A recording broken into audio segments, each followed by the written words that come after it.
እንግዲህ እነዚህ ሴት ወይዘሮ የአዲስ አበባ ፌዴራል ፖሊስ በቁጥጥር ስር አውሏቸዋል። በጣም ብዙ ሰው ብዙ ነገር ስላለ ምንም ነገር ማለት አልፈልግም ነበረ። ግን የአዲስ አበባን ፌዴራል ፖሊስ ለማመስገን ነው። አንዳንድ ዘግይተዋል የምትሉ ሰዎች እኔ this is the right time ነው የምለው። ምክንያቱም የጅብ ችኩል ቀንድ ይነግሳል። ይሄ ይዞ ማጣራት ቀርቷል ማለት ነው።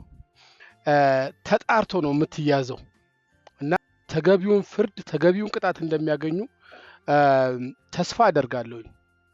ይሄ መቼም ስለተባለው ነገር እንደዚህ የሆነ ነገር ሊያለማምዱ ነው ምናምን አልላችሁም። በጣም ብዙ ተብሏል። ግን የቲክታክ አዋርድ ዓለም አቀፋዊ ቢሆንም ሀገር ውስጥ ግን የሀገር ውስጥ ሽልማት ሲዘጋጅ ግን ሀገራዊ መሆን አለበት።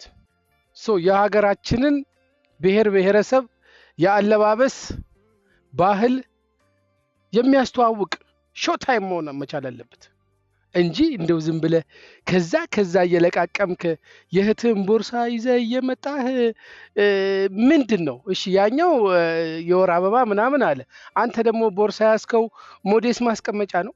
ፍርድህን ታገኛለህ። እያንዳንድ እናንተ ወጣቶች ተረጋጉ ተብላችኋል።